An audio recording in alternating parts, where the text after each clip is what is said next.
Apa panjenengan tidak takut berseberangan ataupun tidak takut untuk su'ul adab kepada para masyayikh kita, sementara dari dulu masyayikh kita enjoy saja dengan para habaib ini, tidak ada yang mempermasalahkan nasab mereka.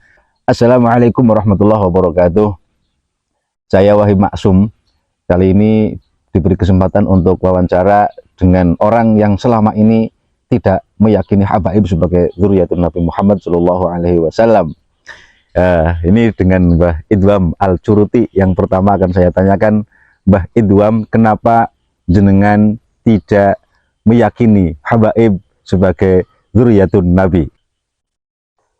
Saya tidak meyakini bahwa habaib itu bukan zuriyah Nabi karena riwayat mereka itu terputus 550 tahun. Seharusnya para zuriyah Rasul itu tercatat dari berbagai masa, karena dawuhnya Imam Ibnu Hajar Al-Haytami itu kan zuriyahnya Rasulullah itu sangat terjaga, madbutatun ala tatawulil ayyam.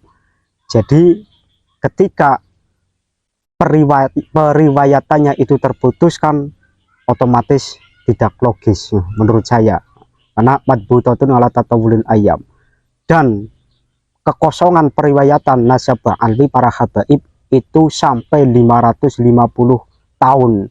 Jadi kekosongan periwayatan yang sangat lama sekali menurut saya. Jadi saya tidak meyakini bahwa mereka itu zuriyah Rasul. Itu satu. Yang kedua, secara kajian tes DNA mereka juga berhaplogrup G. Di mana haplogrup G ini atau plat G, di mana haplogrup G ini itu Arab saja bukan, apalagi zuriyah Rasul. Itu menurut saya. Mungkin bisa lebih detail Mbah Idwam, yang dimaksud dengan terputus selama 550 tahun tadi ya? 550 tahun maksudnya bagaimana ini Mbah Idwam? Dijelaskan lebih detail lagi. Terputusnya nasab alwi habaib 550 tahun itu dihitung dari masa hidupnya Sayyid Ahmad bin Isa Al-Abah. Karena Sayyid Ahmad bin Isa Al-Abah itu kan wafat pada tahun 345 Hijriah atau wafat pada abad keempat Hijriah. Dan nasab para habaib Ba'alwi itu baru muncul pada abad ke-9.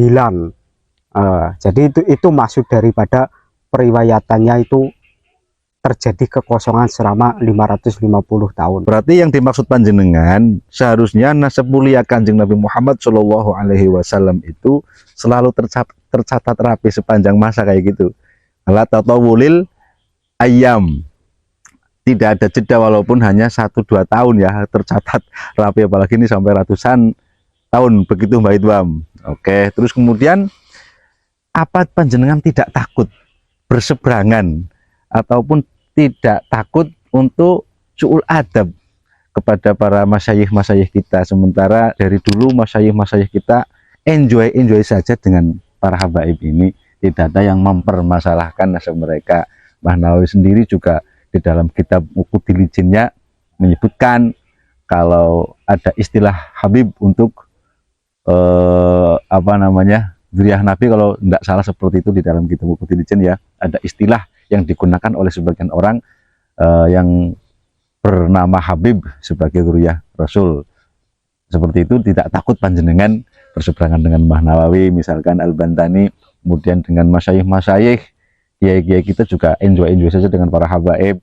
Kemudian juga sekarang banyak di NU para habaib yang menjadi pengurus besar Nahdlatul Ulama.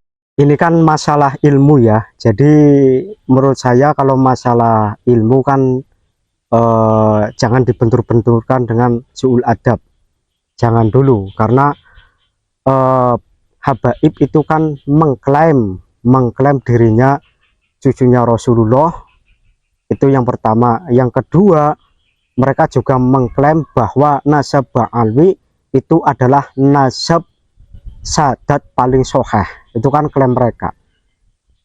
Dan itu memang ada ulama yang non Ba'alwi ya, contoh pengarang kitab Anwarul Muhammadiyah itu Syekh Yusuf bin Ismail An-Nabhani, itu pengarang kitab Anwarul Muhammadiyah, itu memang memang di situ beliau menyebutkan pernah menyebutkan tadi kitab apa saya agak lupa, itu menyebutkan kalau menyampaikan kalau nasab Ba'alwi itu nasab yang paling sahih, nasab maksudnya nasab sadat paling sahih itu Ba'alwi.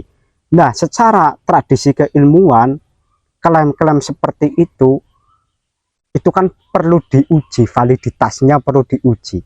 Contoh begini, dalam ilmu hadis kan ada kitab namanya Sahih Bukhari, itu kan As-Sahihul Kutub kan, iya kan. Nah, kitab hadis yang paling sahih itu kan Sahih Bukhari.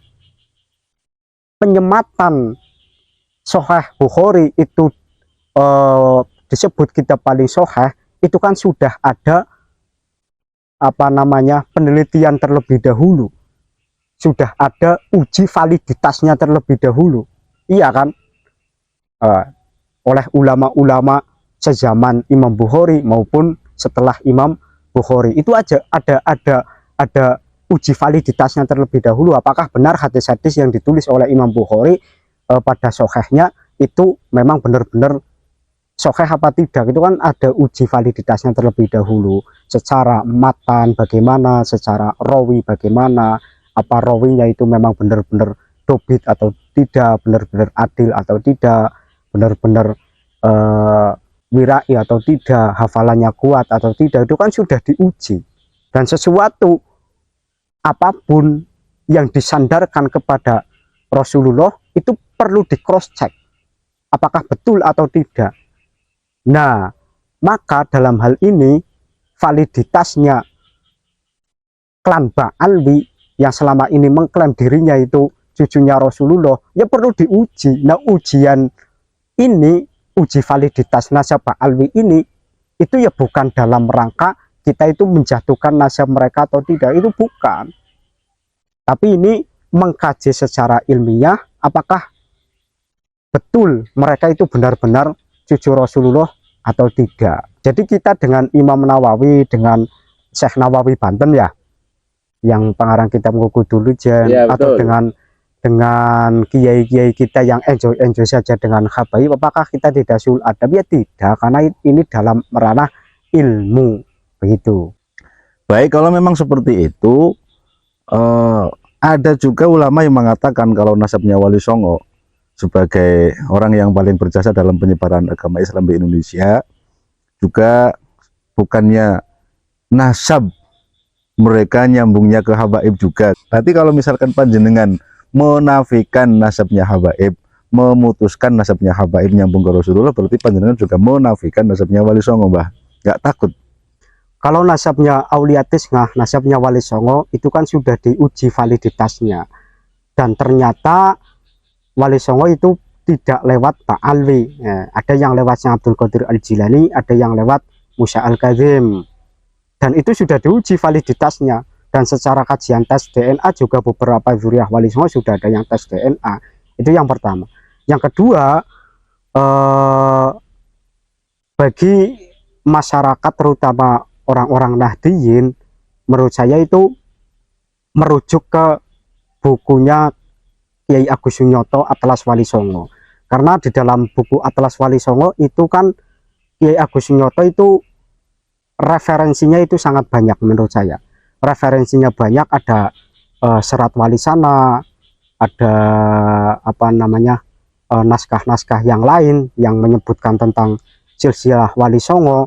Itu kan ternyata Wali Songo itu di naskah-naskah yang berbeda itu terjadi apa ya, kontradiksi atau terjadi kesimpang siuran. Ini Wali Songo sebenarnya silsilahnya kemana, itu kan ada. Dan ternyata nasab Wali Songo itu jalurnya ke Ba'alwi itu munculnya itu pada abad pertengahan abad 20. Itu di situ ada di Atlas Wali Songo. Kenapa saya menyarankan masyarakat itu membaca bukunya Ki Agus Sunyoto? Karena buku Atlas Wali Songo itu menurut saya buku sejarah Wali Songo yang paling kredibel, validitasnya itu paling teruji. Karena penelitian beliau itu tidak hanya secara historis tetapi secara arkeologi juga, dan di situ referensinya sangat banyak lah, yang jelas referensinya sangat banyak. Maka menurut saya masyarakat kaum Nahdien itu jangan terburu-buru mengatakan bahwa Wali Songo itu Ba'alwi. Ketika saya mengatakan Ba'alwi itu terputus, berarti Wali Songo juga terputus. Nanti dulu, karena ternyata manuskrip-manuskrip yang dikutip di dalam bukunya Ki Agus Nyoto itu banyak, referensinya banyak, dan manuskrip yang mengatakan Wali Songo lewatnya Ba'alwi itu manuskrip kesini eranya, era pertengahan ke-20, baru ada manuskrip yang mengatakan Wali Songo jalurnya itu Ba'alwi. Itu abad ke-20, pertengahan ke-20. Abad-abad sebelumnya itu Wali Songo tidak, jalurnya bukan lewat jalur Ubaidillah itu. Oh ya, terakhir ini Mbak Tiwam, ini panjenengan kan sebenarnya sangat luas wawasannya ya terkait masalah Wali Songo, kemudian masalah silsilah nasabnya Ba'alwi, nasabnya para Sadat dan para Syurofa. Ini wawasannya luas. Secara Wali Songo berbagai buku mungkin sudah dimakan oleh panjenengan, tetapi kok di belakang ada nisbat ke Al-Curuti, itu maksudnya bagaimana itu? Al-Curuti apa itu? Bukannya curut anaknya tikus? Mohon maaf ya, saya ya wawasannya yang enggak luas lah, biasa saja.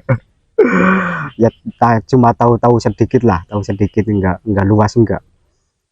Kalau urusan nisbat saya itu Al-Curuti itu bagi saya yang enggak masalah, silahkan mau Al-Curuti atau apa, enggak penting bagi saya.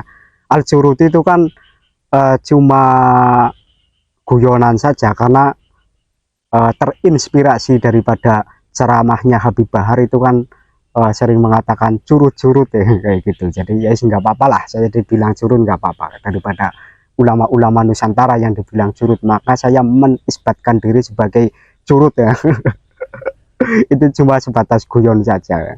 Baik Mbak Itbam, terima kasih banyak ini ya. Ternyata bukan saya ini ya yang kelihatannya banyak wawasan, yang berjas dan berpeci putih, ternyata malah sepanjenengan yang sesederhana ini yang wawasannya menjangkau aras. Tapi ini betul-betul bermanfaat bagi kita semua. Mudah-mudahan teman-teman yang selama ini masih menuduh kami sebagai orang-orang yang suul adab, sebagai manusia-manusia yang tidak mempercayai sebagai dzurriyyah Rasul itu tersadarkan. Artinya bahwa kita yang mempermasalahkan ataupun mencoba untuk mendetailkan kembali, meng-cross check kembali nasab orang-orang yang selama ini kita anggap sebagai dzurriyyah Rasulullah Muhammad SAW, harus kita cek kembali, karena kita itu hati-hati dalam menetapkan nasab yang berkaitan dengan Kanjeng Nabi Muhammad SAW. Bukan benci kepada dzurriyyah Nabi, karena kita juga meyakini masih ada banyak dzurriyyah Nabi tapi selain habaib. Nah, sehingga dengan demikian mudah-mudahan kita selalu diarahkan oleh Allah untuk terus belajar, terus mengkaji dan jangan sampai kita ada kebencian di dalam hati, karena sama-sama saya kira ya, baik yang mendukung habaib sebagai dzurriyyah Nabi ataupun kita yang mau mengkrosek kembali nasab mereka, itu karena satu hal, cinta kepada Nabi Muhammad SAW. Sekian saudara-saudara, mudah-mudahan ada manfaatnya. Ihdinas shiratal mustaqim. Assalamualaikum warahmatullahi wabarakatuh.